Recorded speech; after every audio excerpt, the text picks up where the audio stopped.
Well, 3.22 is right around the corner, and the trial of the ancestors is almost upon us. So it's time to plan my Atlas for the first couple weeks in League. As always, I'm in solo self-found, so Atlas planning is a very important thing. Just as equally important is Atlas shuffling, because after the first 10 days and you have your 115 established, the feared is gone, your invitations are complete, you'll be shuffling your Atlas literally every 2 days in SSF. But it's good to have a baseline strategy. And this league's, for me, kind of involves a little bit around something in patch notes. So let's head there first. All right, so in the patch notes, we have a subsection for league changes under Torment. And there's some really interesting things that I'm going to be interacting with. Previously, I interacted heavily with Rogue Exiles being ghosted, but there's some cool stuff in here that could be good. And a lot of it is kind of up to interpretation on verbiage. So Torments have more life. Tormented spirits take less damage. They're generally more tanky and more aggressive on haunting things and touching things, meaning they shouldn't die from off-screen damage. I'm starting the league as Cobra Lash, many chains, lots of poisons. It could be pretty easy to off-screen and kill a ghost if I were to by accident. This should prevent a lot of that. Because the AI has been considerably changed and they're more aggressive and they're touching things more aggressively, we should get the benefit of larger packs being impacted by Torment, more loot, more goodies. But this also has a double-fold situation with one of the nodes in the Atlas tree. So let's jump over to that. Now here's my Atlas tree for what I'm starting in 3.22. It's going to be heavily involved with, I'll be doing Heist, Torment, strong boxes, and then like your general setup shit. Now, the Torment nodes that were changed, there's a fun cluster here that guarantees a ghost each map. I like that one. You have Seance, which has 5 rares are ghosted, and there's additional quantity for those, so there'll be a little loot pinata-y. You have the main large node over here that says that there's a chance that the map boss is surrounded by ghosts, and ghosts have generically more quantity. The small ones leading up are additional chances to spawn, and because of the stream of consciousness, and we're blocking so many modifiers, it actually does increase the chance of tormented spirits spawning as extra content. But the key notable is this one over here. They can possess players for 20 seconds, meaning us, and tormented spirits cannot possess monsters, meaning rares. They can still touch monsters, and I could still touch monsters. Possessing them, I cannot do, but I can touch them.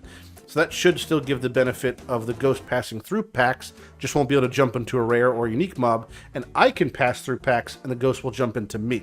It's like a mini shrine buff or a mini headhunter buff, so that should be a pretty interesting interaction there. That should be a fun one we get to experience.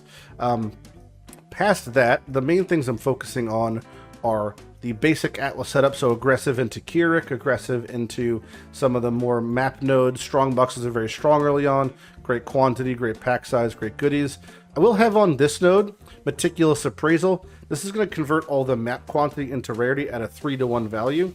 The reason I think this is interesting is because it should be beneficial not for map progression, not for currency acquisition, not for map sustain, but low level that's not really problematic stuff. For me, it's more interesting to get things like Keystone uniques I want to acquire on the build. Again, I'm playing Cobra Lash, so these kind of more common lower tier uniques are things that are more interesting to me, like acquiring Dendrobates or wasp nests, or things like that, like the lower tier uniques that are kind of get me off the ground. Once that's kind of acquired, I could pop it off, no problem. I'm passing through it anyway. Not sure why this is on. Let's turn that off. I do think I want to run Ruckus, and I do think I want to run Exiled Will. It's a little bit hard to sustain, but I do like the concept of having the ghosts early on. It is super, super strong, just like Heist, and I do want to have the Heist nodes. So I'll be picking up and going into Heist, and I'm blocking everything. I don't typically turn on Delirium blocking, just because I like to have the occasional cluster jewel drop, and you never know when you might find an Omniphobia that drops a sick interrogation in the map, so I kind of keep that on as a byproduct. But yeah, basically I have all the rogue marker stuff because I want to get into Heist. I need to farm out Prime regrading lenses for me, again, Cobra Lash, trying to swap my Cobra Lash into the Divergent one, tongue twister, Divergent Cobra Lash. Maybe it's not.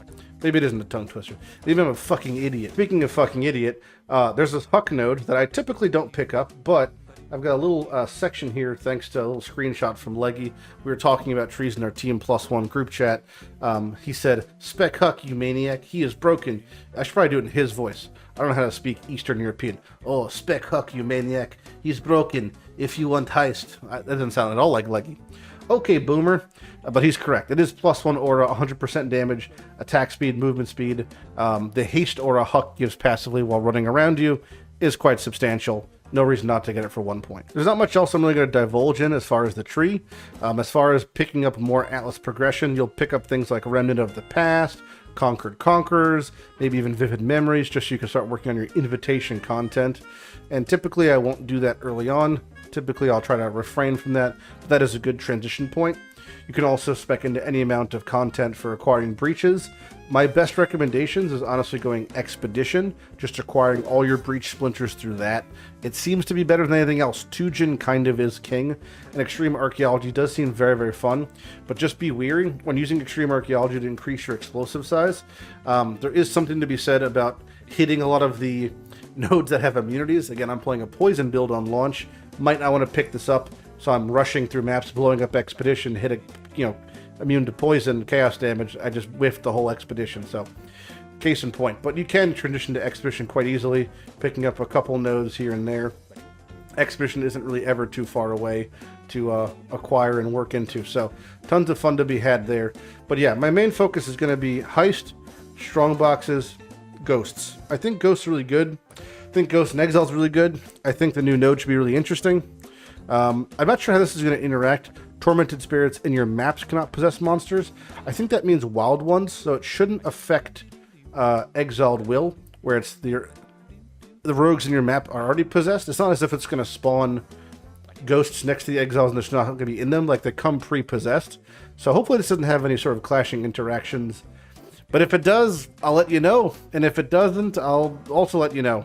But either way, that's my loose plan for pretty much what my Atlas is going to be to start.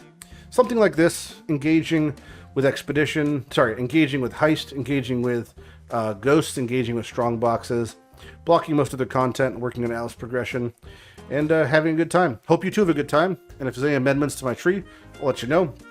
It'll be in the description below and in the channel, and the Twitch channel at command. But yeah, let me know what you guys are doing for your Atlas trees. I'm curious to hear your thoughts and the logic behind your decisions. I'm Matt Lighty, and have a good day.